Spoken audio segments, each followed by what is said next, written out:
Si miras este mapa verás México, un país del sur de Norteamérica y el tercero más grande de Latinoamérica, después de Brasil y Argentina.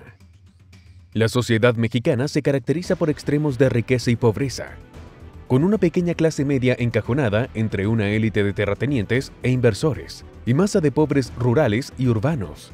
Sin embargo, antes del actual México, los aztecas habitaron esta región. A principios del siglo XIII, los aztecas, que probablemente procedían de una tribu nómada del norte de México, llegaron a Mesoamérica. Desde su magnífica capital, Tenochtitlán, los aztecas se convirtieron en una fuerza dominante del centro de México y desarrollaron una compleja organización social, política, religiosa y comercial que en el siglo XV puso bajo su control a muchas de las ciudades-estado de la región. En 1521, los invasores, liderados por el conquistador español Hernán Cortés, derrocaron con éxito al imperio azteca y capturaron Tenochtitlán, poniendo fin a la última gran civilización indígena de Mesoamérica. No obstante, los arqueólogos acaban de descubrir algo que arroja nueva luz sobre un aspecto intrigante de esta civilización.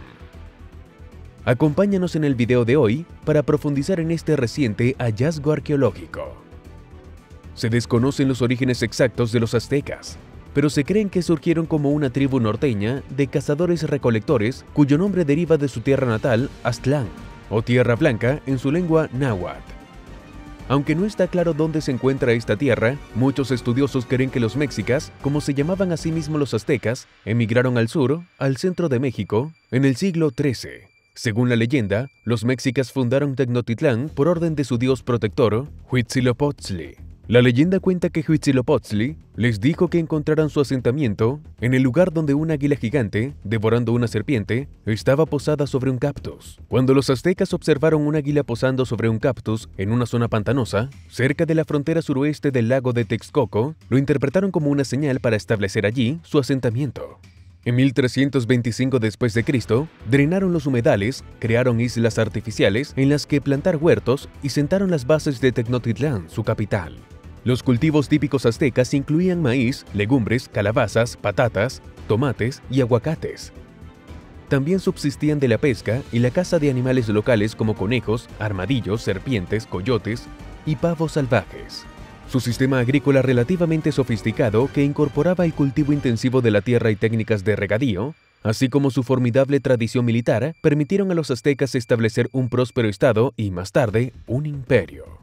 En 1428, bajo el liderazgo de Itzcoatl, la tribu formó una triple alianza con los texcocanos y los tacubanos para derrotar a sus rivales más poderosos por la influencia regional, los tepanecas, y conquistar su capital, Azcapotzalco. Montezuma I, el sucesor de Itzcoatl y quien tomó el poder en 1440, fue un gran guerrero y se le recuerda como el padre del imperio azteca. Mediante la conquista y el comercio, a principios del siglo XVI, los aztecas gobernaban hasta 500 pequeños estados y entre 5 y 6 millones de habitantes. En su apogeo, Tenochtitlán contaba con más de 140.000 habitantes y fue la ciudad mesoamericana con mayor densidad de población que jamás haya existido. Además de un calendario solar de 365 días, los sacerdotes aztecas utilizaban un calendario ritual de 260 días para la adivinación. Como parte de sus prácticas religiosas, los aztecas realizaban tanto sangrías, ofrendas de la propia sangre, como sacrificios humanos en su templo central de Tenochtitlán, el Templo Mayor. Se cree que la respuesta hispana a estas prácticas religiosas contribuyó a la brutalidad de la conquista española. En 1519, los españoles, liderados por Hernán Cortés, llegaron a lo que hoy es México. Buscaban oro y los regalos de Moctezuma, gobernantes de los mexicas, que demostraron su presencia. Cortés hizo prisionero a Moctezuma a su llegada a Tenochtitlán e intentó gobernar en su nombre.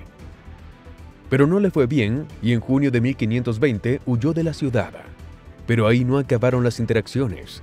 Los conquistadores españoles asedieron la capital desde mediados de mayo de 1521 hasta el 13 de agosto del mismo año, cuando el pueblo azteca se rindió. Una parte sustancial de Tenochtitlán fue destruida en los combates, saqueada, quemada o destruida tras la rendición. Cortés empezó a construir sobre las ruinas lo que hoy se conoce como Ciudad de México, la capital de una colonia española de la que fue nombrado gobernador. Y aún hoy, los arqueólogos siguen desenterrando fascinantes hallazgos y artefactos que pertenecieron a la civilización ahora desaparecida. Ezequiel Ezcurra, destacado profesor de ecología de la UCR, encontró algo sorprendente en las ruinas del monte Tlaloc. Mientras investigaba la antigua agricultura y ganaderías mexicanas, tropezó con un supuesto observatorio que se alinea con el sol naciente un día al año. Ezcurra se percató de que la antigua civilización que vivía en la cuenca de México utilizaba la montaña para observar el cambio de las estaciones con el fin de determinar cuándo cosechar o sembrar los cultivos a lo largo del año.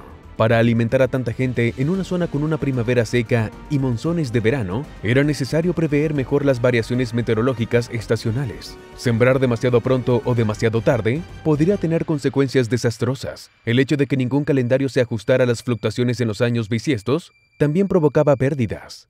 Antes de que los españoles tomaron el control de México durante el periodo de la colonización, los residentes de la Cuenca de México prosperaban en términos agrícolas. Los agricultores de la comunidad eran conscientes de que la estación de los monzones comenzaba en verano. Sin embargo, podrían haber caído en la tentación de empezar a plantar sus semillas demasiado pronto, ya que las lluvias tempranas son frecuentes y pueden inducir errores a los agricultores, haciéndoles creer que la estación de los monzones ha llegado antes de lo que realmente lo ha hecho, provocando que las plantas mueran.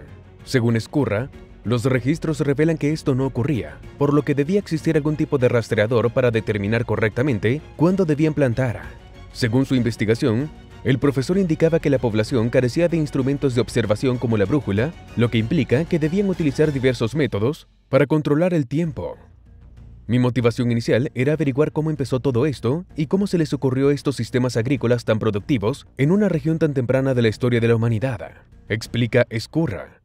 Así fue como acabó en las montañas mexicanas. Civilizaciones de todo el mundo desarrollaban sus propios calendarios, pero las complejidades de esta zona en particular lo cautivaron. Creía que los lugareños empleaban un calendario del horizonte que determinaba la hora según la posición del sol poniente o saliente. En consecuencia, el pequeño equipo de investigadores comenzó a buscar lugares de los alrededores, con la esperanza de desenterrar cualquier representación o mención a los mismos en reliquias o códigos antiguos. El grupo de Ezcurra utilizó modelos de astronomía para demostrar que el sol naciente siempre cae perfectamente sobre una de las ruinas del monte Tlaloc, el 23 y 24 de febrero. Según sus propias palabras, el 23 o 24 de febrero, un observador situado en la parte inferior de esta calzada de piedra, mirando hacia arriba, vería salir el sol exactamente en el centro del pozo. La fecha era importante para esta civilización, ya que se creía que era el día del Año Nuevo Azteca. Este estudio podría ser el primero en mostrar cómo los aztecas medían el tiempo aplicando este principio, junto con el sol y las montañas, como marcadores orientativos. Aunque algunas personas están familiarizadas con el término calendario azteca, este se refiere a la Piedra del Sol, posiblemente el monumento azteca más famoso utilizado con fines puramente rituales y ceremoniales. No tenía ninguna utilidad práctica como observatorio celeste. Piensa en ella como en un monumento, como la columna Nelson en Trafalgar Square o el monumento de Lincoln en Washington, D.C., explica Ezcurra. A pesar de poseer solo las piezas del rompecabezas, y no el rompecabezas completo, el profesor invitó a otros investigadores, científicos y arqueólogos a unirse a él en la exploración de los secretos del monte Tlaloc. También ha abogado por la protección legal y la conservación del yacimiento. Además, los arqueólogos también descubrieron varias losas de piedra que representaban un calendario, así como escenas de mitos aztecas, durante las excavaciones realizadas cerca del Templo Mayor. Una placa, por ejemplo, representaba el nacimiento del dios de la guerra, Huitzilopochtli, mientras que otras narraban la apariencia del dios del sol y su batalla con la diosa de la luna. Además de escenas míticas, algunas de las tablillas representaban diversas figuras, como un guerrero con un escudo o un dispositivo para lanzar dardos, y un hombre con las manos y los pies atados. El hallazgo se remonta a hace 500 años. Estas imágenes, según el director de las excavaciones, el arqueólogo mexicano Raúl Barrera, son una forma de escritura. Hablan de guerras, de personas apresadas y de sangrientos sacrificios aztecas. Los arqueólogos esperan que los bajorrelieves encontrados ayuden a desenterrar los símbolos secretos y a comprender el significado de los rituales poco estudiados de la civilización azteca. No hace poco se localizaron cerca de 2000 huesos humanos durante unas excavaciones en la misma zona del Templo Mayor. Estaban enterrados todos juntos en una tumba de una sola mujer. Su esqueleto ha permanecido inerte durante 500 años. Los científicos aún no han descubierto por qué fue enterrada de esa manera, rodeada de otras personas, ni quién fue en vida.